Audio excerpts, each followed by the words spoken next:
कार्यक्रम के पुण्यार्जक हैं श्रीमती सरला जैन जी, पटना, पुत्र गौतम जैन, श्री जैन।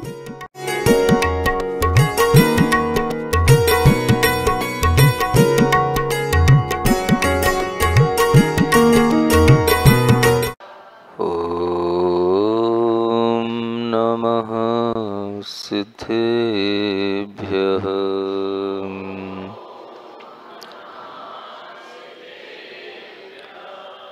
ओकारं बिन्दुसंयुक्तं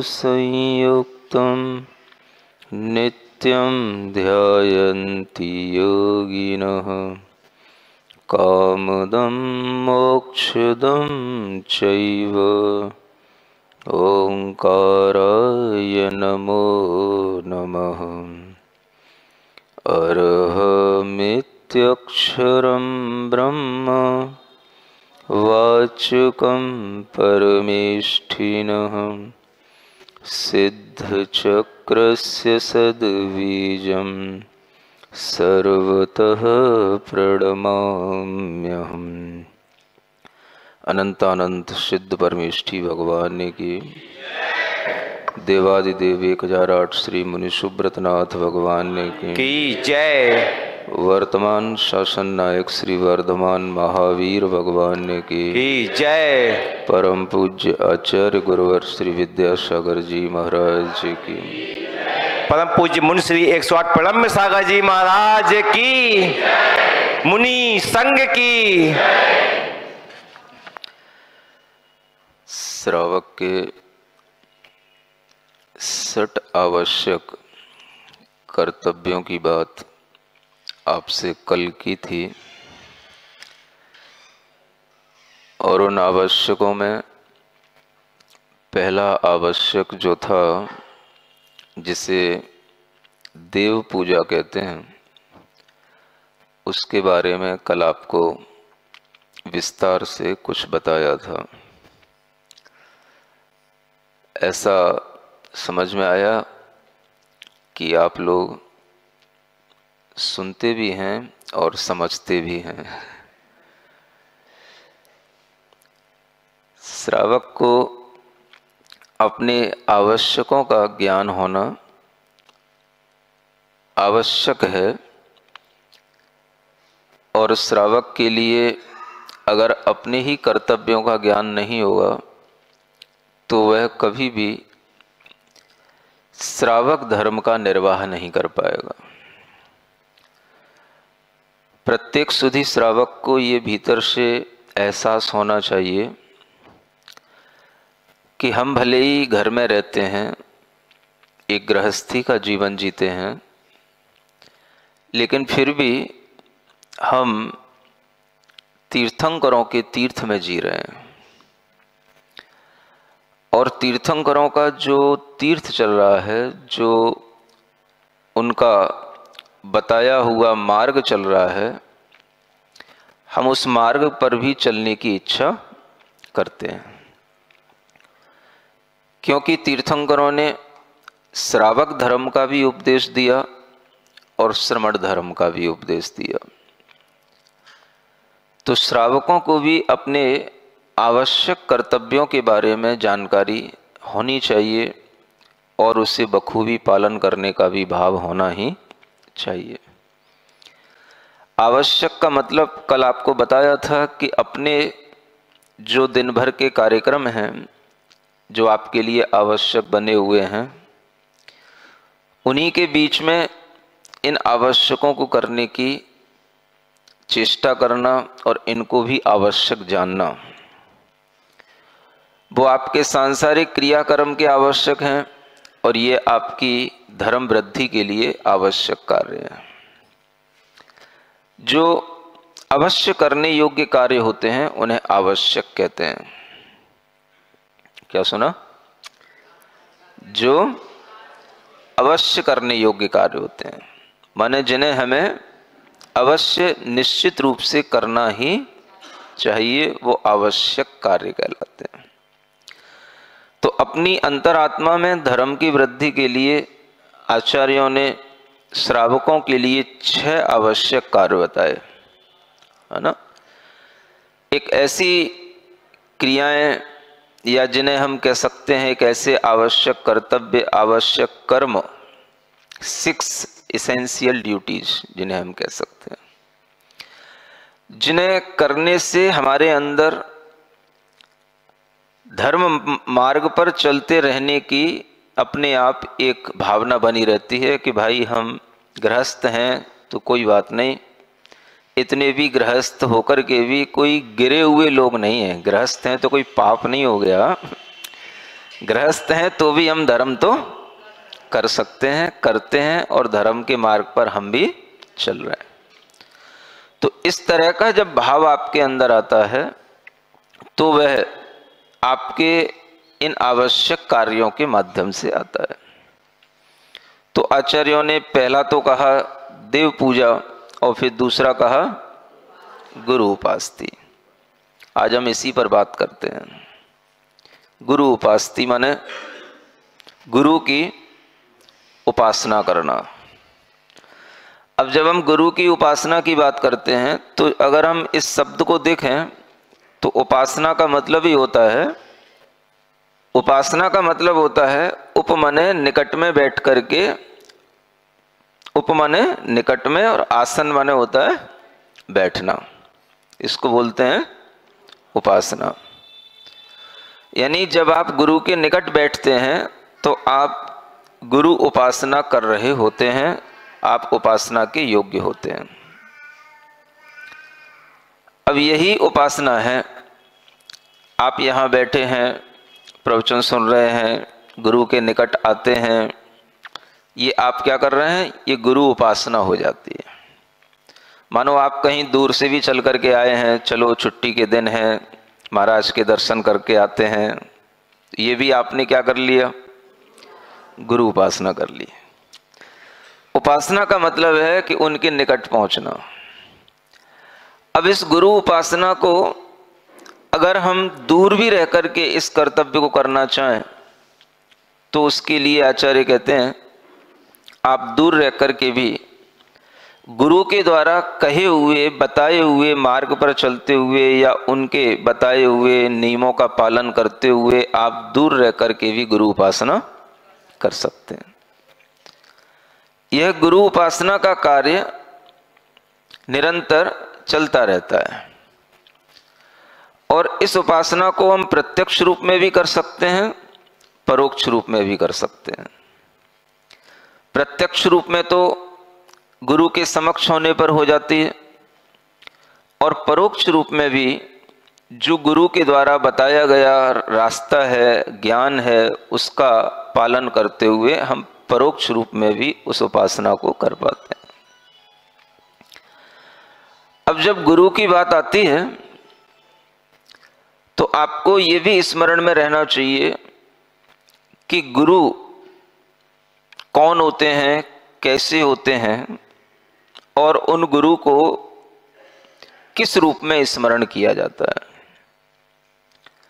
तो गुरु कौन होते हैं इस विषय में जब हम बात करेंगे तो आपको स्मरण आना चाहिए कि गुरु अरिहंत भी होते हैं, सिद्ध भी होते हैं, आचार्य भी होते हैं, उपाध्याय भी होते हैं और साधु भी होते हैं। इन पांचों को गुरु कहा गया है। सुन रहे हो? इन्हें पंच परम गुरु कहा जाता है। पंच गुरु के माध्यम से बड़े बड़े आचार्यों ने भक्ति लिखी है, पंच गुरु भक्ति। ये 5 गुरु हैं। अब ये 5 गुरु हैं तो पांचों गुरु कैसे हैं तो हम देखेंगे, अगर वो शरीर से सहित हैं तो पांचों ही दिगंबर हैं। शरीर से रहित एक सिद्ध परमात्मा है तो उनकी कोई बात नहीं, लेकिन अगर शरीर से सहित हैं तो अरिहंत को भी देखोगे तो आप कैसे दिखेंगे, वह भी मुनि रूप में ही दिखेंगे, वह भी नग्न दिगंबर स्वरूप में ही मिलेंगे।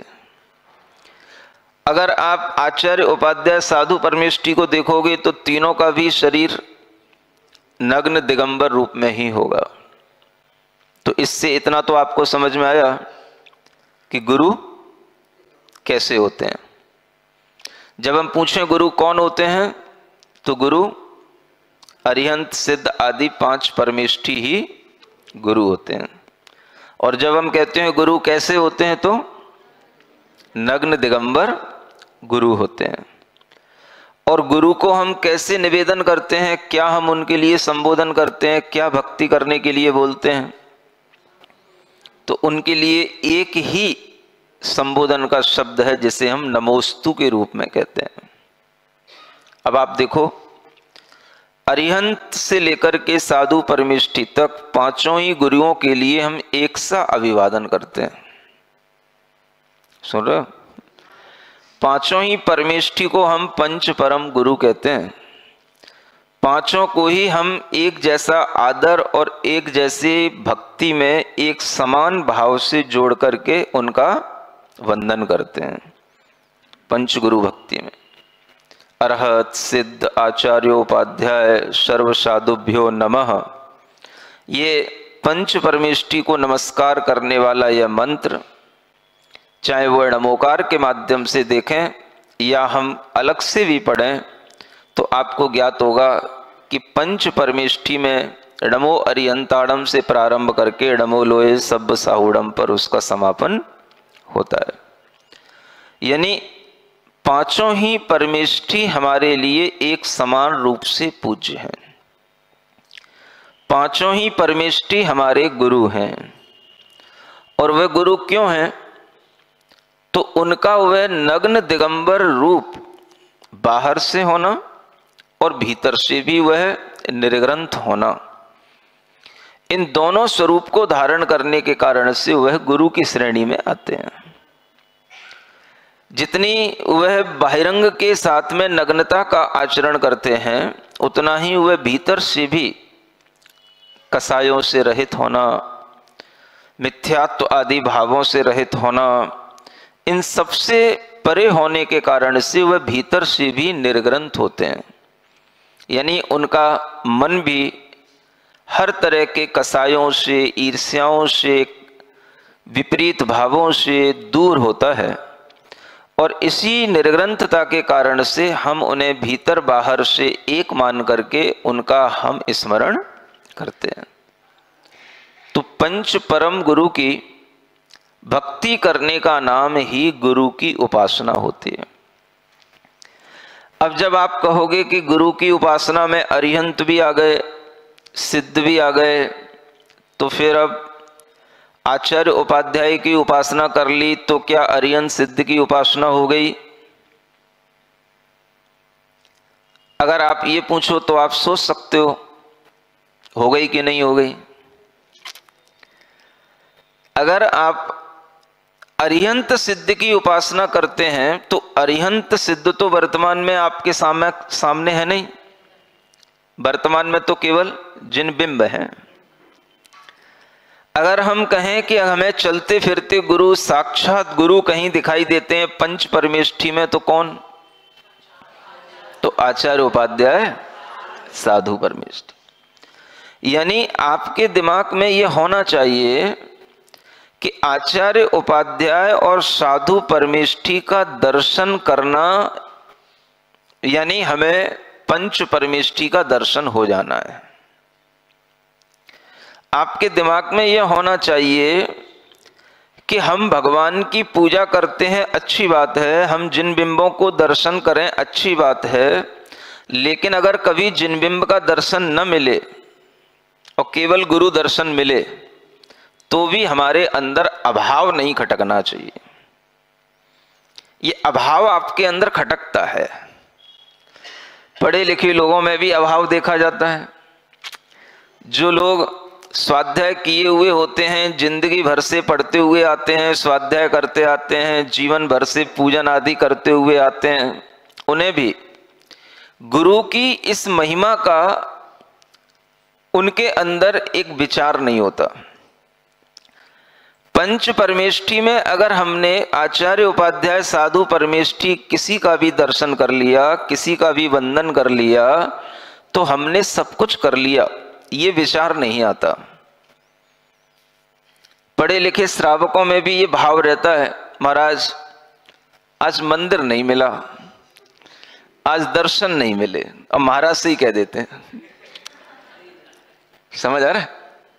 अब सोचो कि हमारा ज्ञान कहाँ काम करता है, या हम कितना सोच रहे हैं या कितना सही सोच रहे हैं।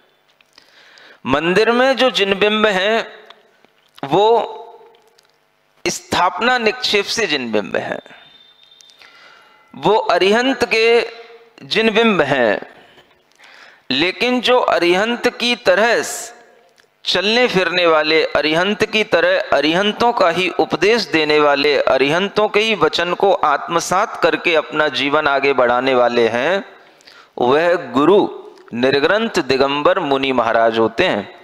और उनके दर्शन हो जाने पर आपको किसी भी तरह के जिन बिंबों का दर्शन नहीं हुआ, ये कमी नहीं खटकनी चाहिए। तब आपको समझ में आएगा कि गुरु भी आपकी दृष्टि में कुछ हैं। पढ़ा लिखा समाज भी गुरु दर्शन करके संतृप्त नहीं होता। तृप्त होने का मतलब संतृप्त हो जाना, संतुष्ट होकर के इतना तृप्त हो जाना कि अगर हमने जिनालय में जिनबिंब का दर्शन नहीं भी कहीं हो पाया, किसी शहर में नहीं भी मिला, तो भी हमारे लिए कोई बात नहीं, हमें गुरु का दर्शन तो मिल गया। हम यूं नहीं कह रहे कि आप मंदिर मत जाना, वहां की बात कर रहे हैं जहां मंदिर नहीं भी होते हैं तो भी आपके लिए ये अभाव तब दूर हो जाता है जब आपको कहीं पर विहार करते हुए मुनि महाराज का दर्शन हो जाए। तो अपने को इतना ज्ञान तो होना चाहिए। हमें ये ध्यान रखना चाहिए, परमेष्ठी अपने आप में जो शब्द है, ये परम पद में स्थित पांचों ही तरह के साधुओं के लिए कहा गया है, और ये पांचों ही एक तरह से साधु हैं। क्या सुना? हाँ। अब सिद्ध को छोड़ दो, सिद्ध तो शरीर से रहित हो गए, है ना, है तो वो भी साधु ही। साधु माने सज्जन पुरुष, साधु माने जिन्होंने अपनी आत्मा को बिल्कुल सीधा बना लिया, वो साधु हो गए। वो शरीर से रहित हो गए, सिद्ध हो गए, शुद्ध हो गए, वो परम शुद्ध सिद्ध साधु हो गए। अरिहंत हैं, वो भी साधु हैं। इसलिए बड़े बड़े आचार्यों ने जब उनकी स्तुति की है तो मुनींद्र कह करके उनको बुलाया है, मुनि कह करके बुलाया है, नाथ कह करके बुलाया है, यति कह करके बुलाया है। मुनिसुब्रतनाथ भगवान की स्तुति में भी आचार्य समंत भद्र महाराज ने स्वयंभू स्तोत्र में मुनिसुब्रतनाथ भगवान को तब शिव मति विस्मयम यते कह करके बुलाया है, हे यति। ऐसा माने यति मुनि, ये जो शब्द हैं ये सब अरिहंत भगवान के लिए भी प्रयुक्त किए जाते हैं, और यही शब्द मुनि महाराज के लिए भी प्रयुक्त किए जाते हैं।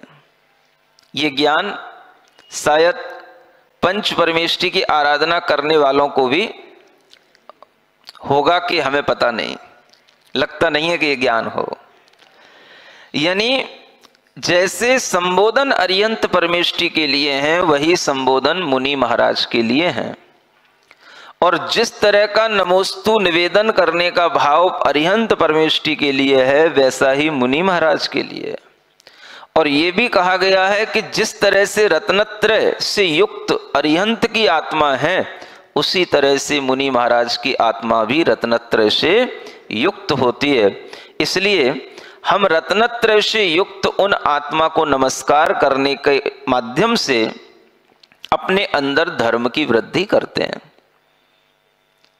रत्नत्रयम च वंदे रत्नत्रय सिद्धये भक्त्या, ये पंच गुरु भक्ति में पांचों परमेष्ठी की वंदना करते हुए लिखा हुआ है। पांचों परमेष्ठी रत्नत्रय से युक्त हैं। हमें वंदना किसकी करनी है? रत्नत्रय की। जो आत्मा के अंदर सम्यक दर्शन, सम्यक ज्ञान, सम्यक चारित्र का गुण है, उस गुण सहित आत्मा की जब हम वंदना करते हैं तो यही भाव करते हैं कि हमें भी रत्नत्रय की प्राप्ति होवे, बस। तो अरिहंत परमेष्ठी में भी वो रत्नत्रय मिलेगा, सिद्ध में भी मिलेगा, आचार्य उपाध्याय और साधु परमेष्ठी में मिलेगा। आपको बस इतना ज्ञान होना चाहिए, सम्यक दर्शन ज्ञान चारित्र क्या होता है, और सम्यक दर्शन ज्ञान चारित्र से युक्त जो आत्माएं हैं वो हमारे लिए गुरु हैं। वो आत्माएं चाहे हमें चलती फिरती मिल जाएं, चाहे हमें अरिहंत आदि के स्वरूप में मिल जाएं, वो हमारे लिए वंदनीय हैं, नमोस्तु करणीय हैं। ये विचार अगर आपको रहेगा तो आप समझ पाएंगे कि गुरु का महत्व क्या होता है। जब गुरु का महत्व समझोगे तब गुरु उपासना का महत्व समझ में आएगा। तो गुरु उपासना में पंच परमेष्ठी के उपासना होना, ये गुरु उपासना हुई।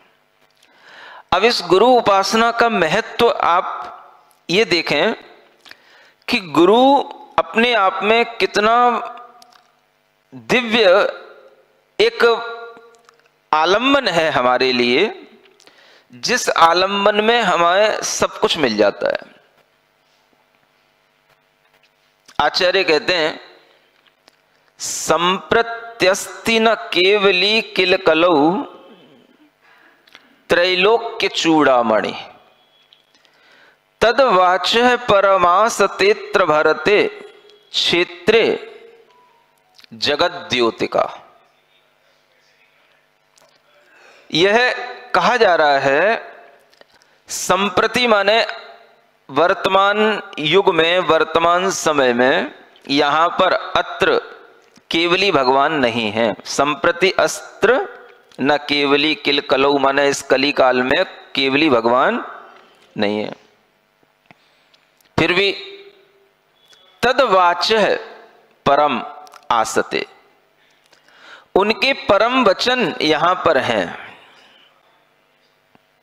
भगवान नहीं है लेकिन भगवान के वचन हैं।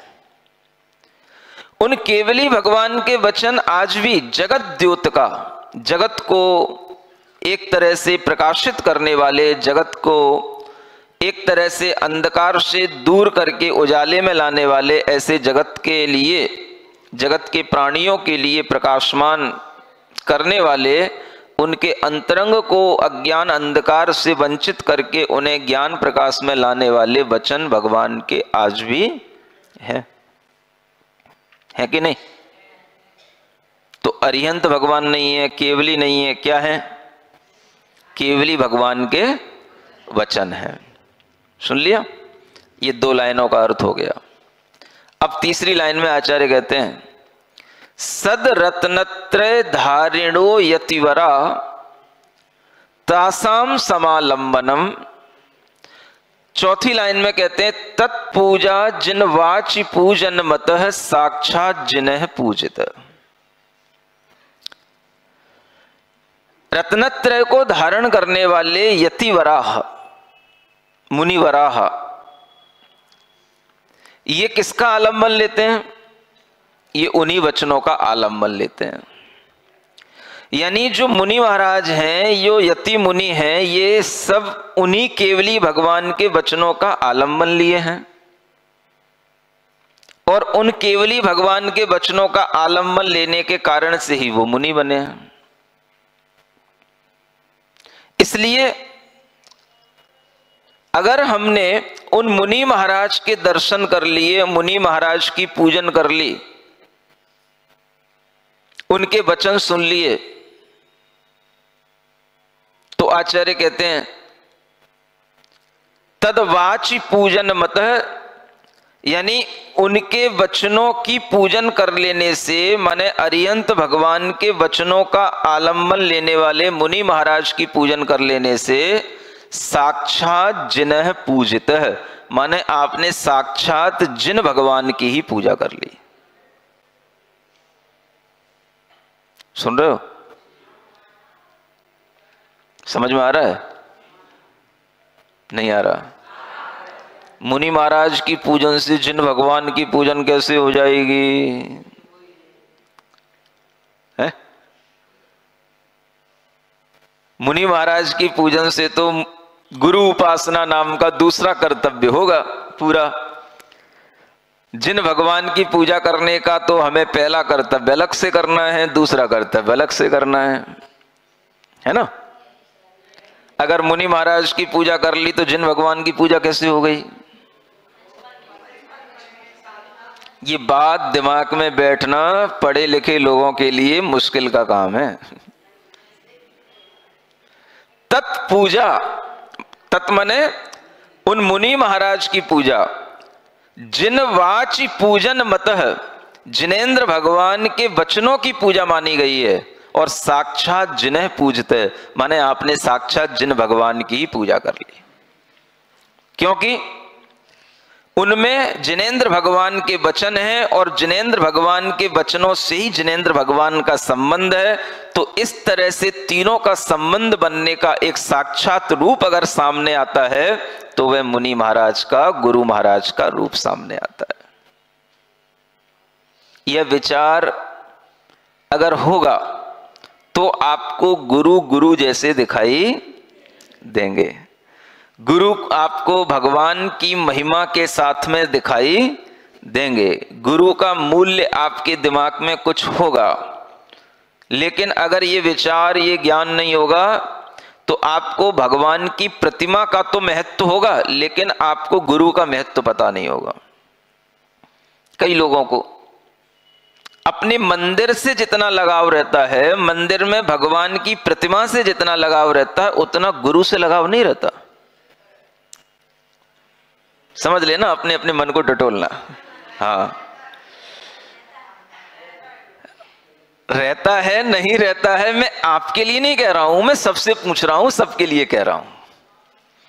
सबको अपने अपने मंदिर से, अपने अपने भगवान से, अपने अपने जहां स्थान पर पूजा करते हैं उस स्थान से इतना लगाव हो जाता है कि वह अगर साक्षात गुरु को भी प्राप्त कर लें तो गुरु की पूजा में समय नहीं लगाएंगे, भगवान की पूजा में जितना समय लग रहा था उतना समय लगाते रहेंगे। नहीं समझ में आया? अगर आपको गुरु की महिमा जैसी बताई जा रही है ऐसी मालूम हो, समझ आ रहा है, तो आपके मन में क्या भाव आएगा? अरे भाई, भगवान के बिंबों की तो पूजा अपन रोजाना करते ही हैं, आज अपने को गुरु मिले हैं, चलो आज अपन गुरु की पूजा करते हैं।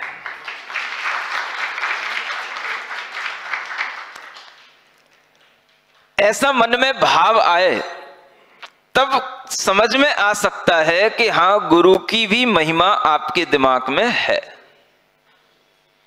आज हमें गुरु महाराज का दर्शन मिला है तो ये दर्शन हमारे लिए केवल दर्शन के लिए ही नहीं है, उपासना करने के लिए। और उपासना का मतलब उनके निकट बैठना। तो निकट बैठना कब होगा? हम खाली बैठे रहेंगे तो गुरु महाराज कहेंगे, भाई क्यों बैठे हो, क्यों घेरे बैठे हो? तो क्या कर लें? तो उनके पास बैठ करके थोड़ी देर उनकी स्तुति कर लें, उनकी पूजन कर लें, तो थोड़ी देर बैठ करने का हमें मौका मिल जाएगा। गुरु महाराज के पास कितनी देर बैठने को मिलता है? आचार्य महाराज के पास जाते हो ना आप लोग, कभी जाओगे तो कितनी देर बैठने को मिलेगा? उनके दर्शन कब अच्छे से मिलेंगे? अब बैठने को जब सब लोग बैठे होंगे और गुरु महाराज आ जाएंगे, बस केवल प्रवचन के समय पर, पूजा के समय पर जब वह आकर के विराजमान हो गए तो उतनी देर जो लोग वहां बैठे हैं वह लोग बैठ करके आचार्य श्री की जब पूजन कर लेते हैं तो वही उनके लिए वह गुरु उपासना हो जाती है। आप निकट में बैठे भी हो, आप पूजन भी कर रहे हो। ये गुरु के निकट आने का जितना समय मिलेगा, जितना आपके लिए टाइम गुरु के निकट देने का मिलेगा, वही टाइम आपके लिए गुरु उपासना का समय है। बाकी टाइम में आप कब दर्शन होंगे, कब दर्शन होंगे, आप पहुंच तो गए गुरु के पास लेकिन दर्शन नहीं हो रहे हैं, तो वह गुरु उपासना नहीं हो पाएगी। अब आप लाइन में खड़े हो, लेकिन जब गुरु के दर्शन हो गए तो आपके लिए वह निकटता का जो भाव आएगा, वह निकटता का भाव ही गुरु उपासना है। ये बात अलग है कि वह गुरु उपासना हम परोक्ष में रह करके भी कर लेते हैं, लेकिन प्रत्यक्ष में गुरु उपासना का महत्व अपने आप में बढ़ चढ़ करके होता है। तो जब हमें गुरु की महिमा पता हो कि बड़े बड़े आचार्य भी ये जो मैंने आपको लाइनें सुनाई हैं ये आचार्य पद्मनंदी महाराज की लाइनें हैं, मेरी खुद की बनाई हुई नहीं है। किन्ने? आचार्य पद्मनंदी महाराज ने एक पद्मनंदी पंचविंशतिका करके ग्रंथ लिखा है, बहुत अच्छा ग्रंथ है। उसमें उन्होंने लिखा है, ये लाइन लिखी है कि इस वर्तमान में केवली भगवान के नहीं होने पर भी अगर हमें साक्षात गुरु मिलते हैं तो उन गुरु की पूजा करने का मतलब ही जिनवाणी की पूजा है, और जिनवाणी की पूजा कर ली माने हमने साक्षात जिनेंद्र भगवान की पूजा कर ली। अब बड़े बड़े आचार्यों के तो इतने अच्छे स्पष्ट और विशाल और उदार भाव हैं, लेकिन श्रावकों के भाव इतने उदार इतने विशाल बन नहीं पाते हैं। जब श्रावकों में इस तरह का ज्ञान आने लग जाता है तब उन श्रावकों को भी गुरु की महिमा सही ढंग से समझ में आती है। आखिर धर्म क्या है? रत्नत्रय का नाम ही धर्म है। जो सम्यक दर्शन ज्ञान चारित्र का पालन कर रहे हैं, माने वो धर्म का पालन कर रहे हैं, वह धर्म के चलते फिरते तीर्थ इसीलिए कहे गए हैं। बाकी तो जो तीर्थ हैं वो स्थायी हैं, जड़ हैं।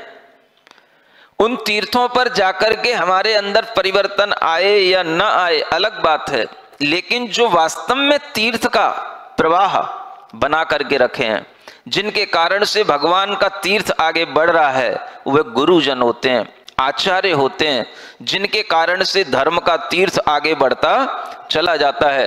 अपने बनाए मंदिरों से और बनाए हुए तीर्थों से कितना तीर्थ आगे बढ़ेगा अगर गुरु महाराज ना हो? उन तीर्थों की शोभा किससे है? गुरुओं से ही। जब गुरु भी उन तीर्थों पर पहुंच जाते हैं तो तीर्थ भी चमकने लग जाते हैं, लगता है कि हाँ ये वास्तव में तीर्थ है। और जहां गुरु ना पहुंचे, अरे भाई यहां तो कोई आता ही जाता नहीं है, धीरे धीरे श्रावक भी जाना कम कर देता है। इसलिए आप समझो कि तीर्थ क्या होता है। जो रत्नत्रय से सहित होकर के दुनिया में विचरण कर रहे हैं वो तीर्थ हैं। भगवान महावीर स्वामी के तीर्थ की जो प्रभावना करेंगे, जो तीर्थ को आगे बढ़ाएंगे, वो आगे बढ़ाने का काम ऐसे ही इन परमेष्ठियों के द्वारा जब होता है तो वह ज्ञान के माध्यम से, तप और त्याग की प्रभावना के माध्यम से ये धर्म तीर्थ आगे बढ़ता चला जाता है। तो धर्म तीर्थ की प्रभावना गुरुओं के माध्यम से आगे बढ़ती है, और वह गुरु हमारे लिए साक्षात चलते फिरते तीर्थ हैं। इस विषय में भी आपको कोई संशय या कोई औपचारिकता का भाव नहीं होना चाहिए। साक्षात तीर्थ क्या होंगे? सोचो, विचार करो। साक्षात तीर्थ जहां पर रत्नत्रय सामने सामने दिख रहा है, इन आत्माओं में रत्नत्रय का पालन, इन आत्माओं के अंदर सम्यक दर्शन ज्ञान चारित्र का गुण, ये तो आपको दिखे नहीं, और आपको उनकी उपेक्षा करके अपने किन्हीं भी तरह के तीर्थों पर, किन्हीं भी तरह के मंदिरों पर पहुंच करके बस आपको अपनी पूजा करने का भाव आए, तो ऐसे में क्या समझा जाएगा? आप पंच परमेष्ठी की महिमा के बारे में भी नहीं जानते हैं। नमोकार मंत्र में पांचों ही परमेष्ठियों को स्मरण किया गया, बराबर से किया गया, और सबके लिए बराबर से एक ही शब्द है, नमोस्तु। नमो नमो सबके लिए है। समझ आ रहा? क्यों है?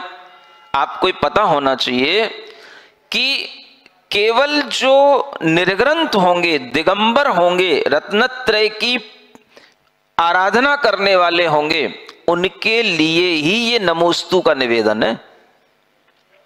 वस्त्र सहित के लिए नमोस्तु नहीं होती। वस्त्र सहित को परमेष्ठी नहीं कहा गया। ये कितनी बड़ी बात है। इसी का नाम है यह दिगंबर जैन धर्म, दिगंबर तीर्थंकरों का यह तीर्थ। सभी तीर्थंकर कैसे? तो जब दिगंबर होते हैं तभी हम उन्हें नमोस्तु बोलते हैं। तो आप समझें कि पांचों परमेष्ठी में जो आने वाले हैं वही पूज्य होते हैं, पूजा के योग्य होते हैं, उन्हीं के लिए पूजा की जाती है, उन्हीं के लिए पूज्य कहा जाता है और उन्हीं के लिए ये नमोस्तु का निवेदन किया जाता है। आपके दिमाग में पंच परमेष्ठी की जो गरिमा है ये होनी चाहिए। पंच परमेष्ठी का ये जो महत्व है, जो नमोकार के पढ़ने से आपको नहीं आता, इस तरह से गुरु की महिमा समझने से आपको आ सकता है। और इस महत्व को जब आप जानेंगे तब आपको पता पड़ेगा कि गुरुओं के माध्यम से कैसे कैसे धर्म की प्रभावना होती आई है और ये धर्म आज यहाँ पंचम काल में भी हमारे सामने है। बड़े बड़े आचार्य हो गए, आचार्य भद्रबाहु जैसे अंतिम श्रुत केवली आचार्य हुए, नाम सुना? भगवान महावीर स्वामी के जाने के बाद में 3 केवली भगवान हुए जो अनुबद्ध केवली कहलाते हैं, गौतम स्वामी, सुधर्मा स्वामी और फिर जम्बू स्वामी। इन 3 केवलियों ने इस धर्म की प्रभावना इस धरती पर की, लेकिन उनके भी जाने के उपरांत जब केवल ज्ञान होना बंद हो गया, केवलियों का अभाव हो गया, केवल ज्ञानियों का अभाव हो गया, तो फिर श्रुत केवलियों ने धर्म की प्रभावना की। श्रुत केवली का मतलब अब जिनके अंदर केवल ज्ञान तो उत्पन्न नहीं हो सकता, ऐसा कलिकाल आ गया, लेकिन उनके अंदर भगवान का जो द्वादशांग का ज्ञान है, जो दिया हुआ गणधर परमेष्ठी के द्वारा पूरी 12 अंग की जो जिनवाणी होती है, द्वादशांग का जो ज्ञान है, उस जिनवाणी के ज्ञान को जो धारण करके चलते हैं उन्हें ही सम्यक ज्ञानी कहा जाता है। वह द्वादशांग जिनवाणी का ज्ञान रखने वाले ज्ञानी को ही सम्यक ज्ञानी कहा गया है। उस जिनवाणी की उपासना करने का नाम ही जिनवाणी की उपासना है। और वह द्वादशांग का ज्ञान जिनके अंदर परिपूर्ण होता है उन्हें श्रुत केवली कहा जाता है। श्रुत केवली, जिन्हें 12 अंगों का परिपूर्ण ज्ञान हो उन्हें श्रुत केवली कहते हैं। अब ये 12 अंगों का ज्ञान भी धीरे धीरे काल के कारण से, कली काल के कारण से, बुद्धि की क्षयोपशम की कमी के कारण से कम होता चला गया। तो आज उस ज्ञान में पूर्णता 12 अंगों के ज्ञान की किसी के पास नहीं है, किंतु जो कुछ भी थोड़ा थोड़ा ज्ञान आचार्यों के द्वारा लिखा गया, जो रह गया, आज उस ज्ञान को धारण करने वाले वर्तमान में भी मुनि महाराज हैं, आचार्य परमेष्ठी हैं, तो वह भी उसी सम्यक ज्ञान की परंपरा को आगे बढ़ाने वाले आचार्य हैं। अब आप समझें कि यह धर्म का प्रवाह जो भगवान महावीर स्वामी से, गणधर परमेष्ठी से, केवली से, श्रुत केवली से, अनेक आचार्यों से होकर के चला आया, ये जो सही समीचीन गंगा की धारा चल रही है, जो समीचीन ज्ञान की धारा चल रही है, इस धारा में जो लोग रहेंगे वो तो सम्यक ज्ञान के साथ चलेंगे, और इस धारा से हट गए तो सम्यक दर्शन से हट गए, सम्यक ज्ञान से हट गए। शास्त्र भी कौन से? तो जो आचार्यों के द्वारा, निर्ग्रंथ दिगंबर गुरुओं के द्वारा लिखे गए हैं, उन शास्त्रों को ही शास्त्र कहा गया है। अन्य कोई भी अगर शास्त्रों की रचना करता है और अगर उसने लीक से हटकर के कोई लिख दिया है तो वह शास्त्र भी उस शास्त्र की श्रेणी में नहीं आता है। तीर्थंकरों की वह धारा, तीर्थंकरों का वह ज्ञान के प्रवाह के अनुरूप ही चलना चाहिए, चलना पड़ेगा, तब आप उन तीर्थंकर के तीर्थ में कहलाएंगे। तो ऐसे तीर्थ में रहने वाले जो साधु हैं, उन साधुओं के द्वारा धर्म तीर्थ की यह प्रभावना का काम निरंतर चलता रहा है। अब साधुओं की, वे गुरुओं की महिमा हमेशा धर्म की रक्षा करने की होती है। अगर हम आचार्य भद्रबाहु की भी बात लें तो उनके समय पर उन्हें अपने निमित्त ज्ञान से पता पड़ गया था कि यहां पर अकाल पड़ने वाला है, जब वो उज्जैनी में थे। और उस अकाल के समय पर उनके पास में 24,000 साधु थे।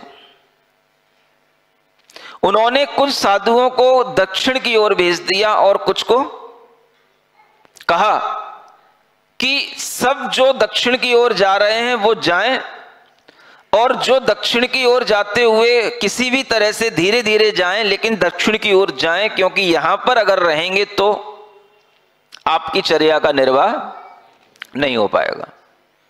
तो उस समय पर कुछ साधु तो दक्षिण की ओर चले गए और कुछ साधु वहीं रह गए। सुन रहे हो? गुरु की महिमा देखो, गुरु के वचनों की महिमा देखो।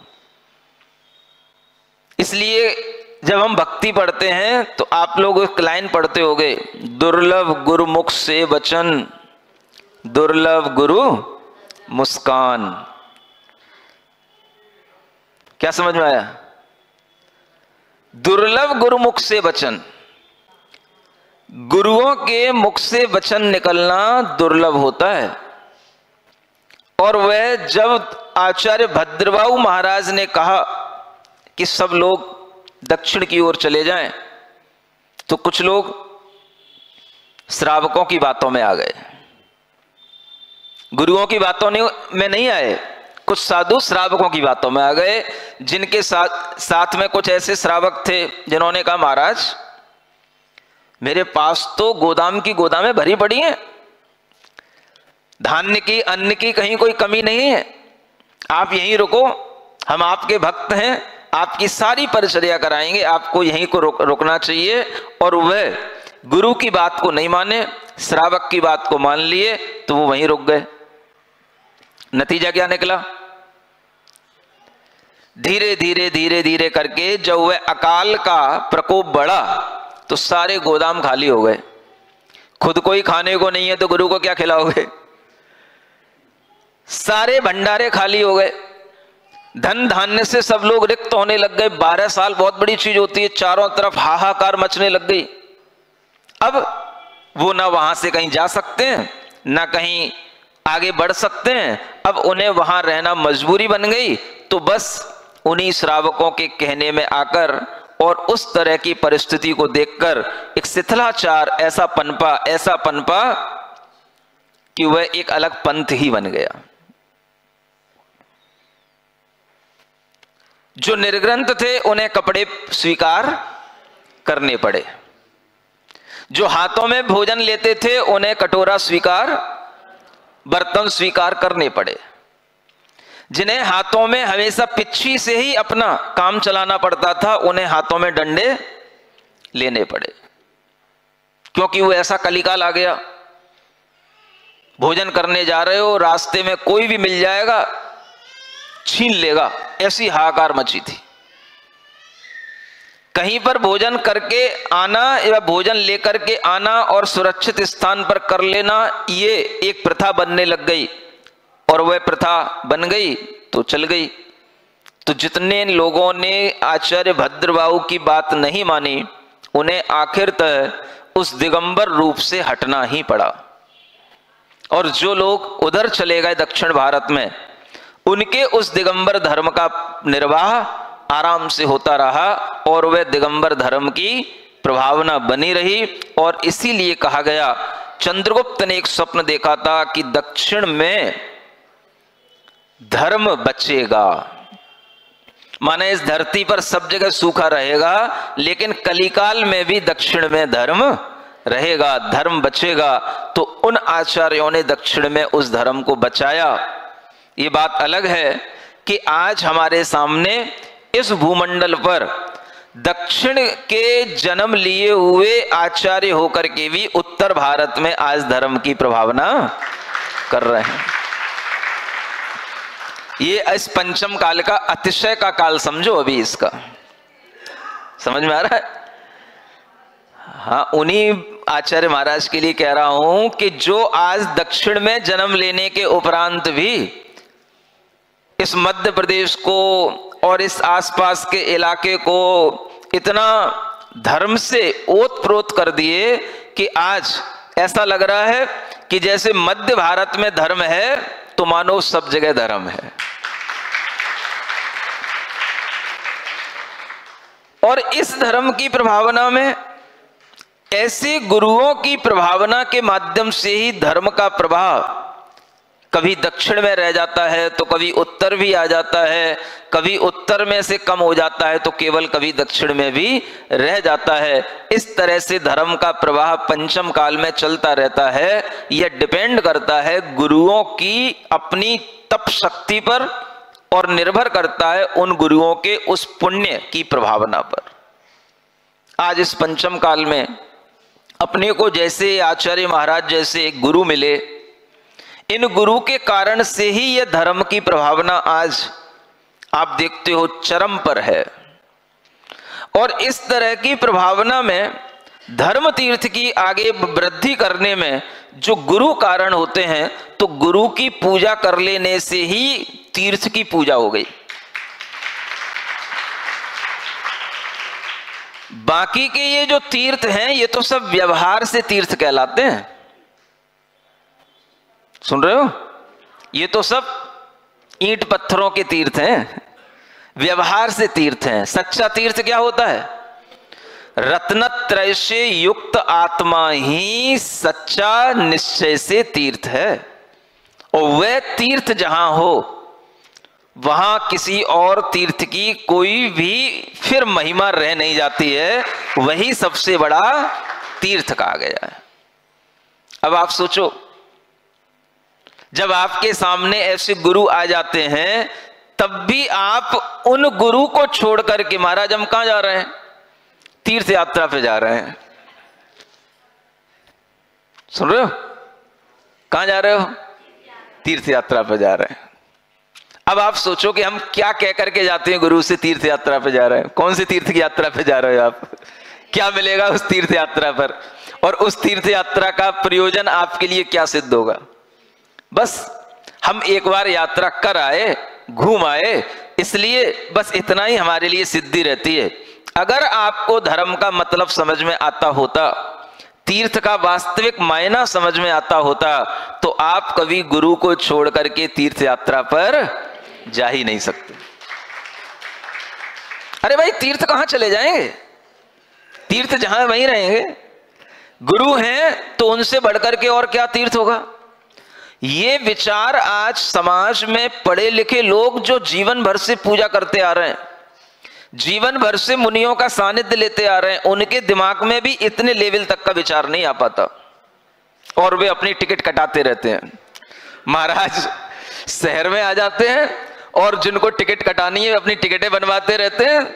महाराज आ गए, महाराज बैठे हैं, वे अब कहां जा रहे हैं? तीर्थ यात्रा पर जा रहे हैं। और उल्टा महाराज के पास आकर के आशीर्वाद लेने आ जाते हैं, महाराज आशीर्वाद दे दो, तीर्थ यात्रा अच्छे से हो जाए। समझ आ रहा है? यात्रा का तो ठीक है, आशीर्वाद आपको मिल जाता है, आपके आशीर्वाद से यात्रा आपकी अच्छी हो जाती है। लेकिन महाराज कभी कभी विचार तो ले आते हैं, इन्हें कब समझ में आएगा कि वास्तव में तीर्थ क्या होता है? ये ज्ञान कब आएगा? ये ज्ञान होना भी जरूरी होता है कि नहीं होता? तो गुरु उपासना आप समझ लो कितनी बड़ी चीज है। आपने अगर गुरु की वंदना कर ली, गुरु की उपासना करने के लिए आप उनके निकट आ गए, आपने उनके दर्शन कर लिए, उनकी पूजन कर ली, आपने तीर्थ की वंदना कर ली। और एक तीर्थ की नहीं, जिन्होंने सैकड़ों तीर्थों की, ऐसे तीर्थों की वंदना कर रखी हो, उन सैकड़ों तीर्थों की वंदना का भी पुण्य आपको लग जाएगा और साक्षात रत्नत्रय की वंदना का भी पुण्य आपको लग जाएगा। जिन्होंने तीर्थों की वंदना कर रखी है उस विशुद्धि भी उनके अंदर है, आपके अंदर तो वो विशुद्धि आ ही नहीं सकती। तो ऐसे गुरुओं की वंदना करने से तीर्थ की वंदना होती है, रत्नत्रय की वंदना होती है। साक्षात जिनेंद्र भगवान कैसे होते होंगे यह उनके चलते फिरते रूप को देख करके समझ में आता है। तो जिनेंद्र भगवान की भी वंदना होती है, उनकी भी पूजा हो जाती है। इसलिए जो शास्त्र में लिखा है साक्षात जिने पूजित, गलत नहीं लिखा, सही लिखा है ना। समझ में आना पड़ता है, जब समझ में आ जाएगा तब समझ में आएगा कि हाँ ये कितनी बड़ी बात शास्त्र में लिखी है। ऐसी महिमा, ऐसा गुरु का महत्व जब समझ में आए तब फिर आपको समझ में आ सकता है जब हम गुरु के निकट आते हैं। गुरु कभी कभी हमारे भी निकट आ जाते हैं। नहीं समझ आ रहा? आप कभी कभी गुरु के निकट पहुंचते हैं। जब गुरु आपसे दूर होते हैं, आप उनके दर्शन करने गए, आप उनके निकट पहुंच गए। और कभी कभी ऐसा भी मौका मिलता है जब गुरु चल करके हमारे पास आते हैं। आपके शहर में आए, फिर शहर में कुछ दिन रुके, तो फिर आपके पास आए, आपके पास आए तो आपके घर तक गए। समझ आ रहा है? और आपके चौके तक भी पहुंच गए। तो समझो, तब आपको समझ में आएगा कि गुरु महिमा क्या चीज है, कि हम जब उन गुरु के लिए इस तरह से उन्हें पड़गाहन आदि करके, आहार आदि दे करके जब हम संतुष्ट हो लेते हैं, तब आपको अहो भाग्य का भाव आएगा। तब आपके अंदर वो पुण्य संचित होगा जो 9 प्रकार का पुण्य शास्त्रों में कहा गया है, जो गुरु को आहार आदि कराने से आता है। महिमा ही नहीं मालूम है तो क्या करोगे? कुछ नहीं, नंबर लगा लिया, भाई देखते हैं मेरे घर में कब आएंगे, तेरे घर में हो गया, तेरे घर में हो गया, तेरे घर में हो गया, मेरे घर का भी नंबर तो। ऐसे लोगों को कभी गुरु की महिमा समझ में नहीं आ सकती। समझ आ रहा है? तो गुरु की महिमा समझोगे तब आपको समझ में आएगा। पड़गाहन कर लिया माने गुरु हमारे सामने आकर के खड़े हो गए। कितनी बड़ी बात होती है, किसी निमित्त से हमारे सामने आकर के खड़े हो गए। और फिर जब हमने पड़गाहन कर लिया, परिक्रमा लगा ली, मानो हमने जिनेंद्र भगवान के मंदिर की ही परिक्रमा लगा ली। उन्हें धीरे धीरे भूमि शुद्धि कहते हुए अपने घर तक ले गए, माने जिनेंद्र भगवान को ही अपने घर पर ले गए। उन्हें उच्चासन पर विराजमान कराया, माने जिन भगवान को ही उच्चासन पर विराजमान किया। फिर वहां उनके चरणों का गंधोदक लिया, मानो हमने जिनेंद्र भगवान का ही गंधोदक ले लिया। और फिर वहां पर वह अष्ट द्रव्य से पूजा की, माने हमने जिनेंद्र भगवान की ही पूजा कर ली। समझ आ रहा है? ऐसी भक्ति का भाव जब आए तब समझ में आए कि श्रावक में भी गुरु उपासना का कोई महत्व होता है। यह जो आवश्यक कार्य कहा गया है गुरु उपासती, ये अपने आप में बड़ी चीज है। जब आप गुरु की महिमा समझोगे तब गुरु की उपासना की महिमा आएगी। इसलिए ये बड़े बड़े आवश्यक हैं। देव पूजा एक अलग तरह की पूजा है और गुरु उपासना एक अलग तरह की उपासना है। जिन्हें गुरु उपासना में आनंद आता है, उन्हें देव की उपासना भी अपने आप उनके लिए हो जाती है। लेकिन जो देव की उपासना कर रहे हैं, गुरु की उपासना में उन्हें आनंद आए, ये कोई जरूरी नहीं है। ये भी ध्यान रखना आप। समझ में आया कि नहीं आया? हाँ, माने देव और गुरु एक जैसे होते हुए भी लोगों की मानसिकता को देख करके मैं बात कह रहा हूं। माने जो देव की उपासना कर रहा है वो गुरु की उपासना भी कर रहा हो, कोई नियम नहीं है। लेकिन जो गुरु की उपासना कर रहा है वो देव की उपासना तो नियम से कर ही रहा है। समझ आ रहा है? इस तरह का ये विचार, ये इस तरह की व्याप्ति न्याय के माध्यम से भी ये घटित होती है। अगर आपने धुएं को देख लिया है तो धुआं है तो माने अग्नि है। अगर आपने धुएं को अपने ज्ञान का विषय बना लिया है तो अग्नि भी आपके ज्ञान का विषय बन जाएगी। लेकिन अगर आपने केवल अग्नि को देखा है तो जरूरी नहीं है कि उसमें धुआं हो भी सकता है, नहीं भी हो सकता है। ये न्याय में पढ़ाया जाता है। इसी तरह से ये न्याय यहां पर घटित होता है। अगर आपने गुरु की उपासना कर ली तो नियम से देव की उपासना हो जाती है। लेकिन देव की उपासना अगर आपने की है तो गुरु की उपासना हो जाए, कोई जरूरी नहीं है। आ रहा समझ में? ये नियम होता है, इस तरह का न्याय होता है। और इस तरह के न्याय के माध्यम से ये चीज सिद्ध होती है। तब आचार्यों ने कहा देव उपासना की तरह गुरु की उपासना का भी अपने आप में बड़ा महत्व है। और इस तरह की उपासना करते हुए आप सभी लोग अपने मन में हमेशा ये भाव रखें कि हमें गुरु की महिमा को समझ करके गुरु उपासना के आवश्यक कर्तव्य को भी पूरा अच्छे ढंग से करना है। प्रत्यक्ष में हो तो भी करना है और परोक्ष में हो तो भी करना है। इस तरह से गुरु की भक्ति करते हुए 4 लाइनें पढ़ करके पूरा कर रहा हूं जो मैंने कभी गुरु की भक्ति में लिखी थी।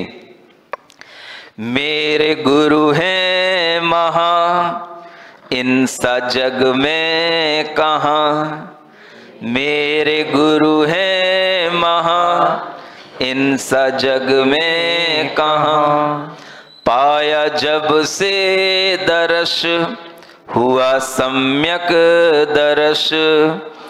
पाया जब से दर्श, हुआ सम्यक दर्श। हो समाधि मरण, फिर मिले गुरु चरण। हो समाधि मरण, फिर मिले गुरु चरण।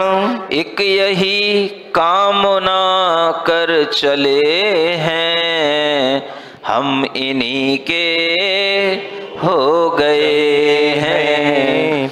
हम इन्हीं के हो गए हैं। ओम अरहम नमः, ओम अरहम नमः, ओम अरहम नमः, ओम अरहम नमः, ओम अरहम नमः, ओम अरहम नमः, ओम अरहम नमः, ओम अरहम नमः। इस कार्यक्रम के पुण्यार्जक थे श्रीमती सरला जैन जी, पटना, पुत्र गौतम जैन, श्री जैन।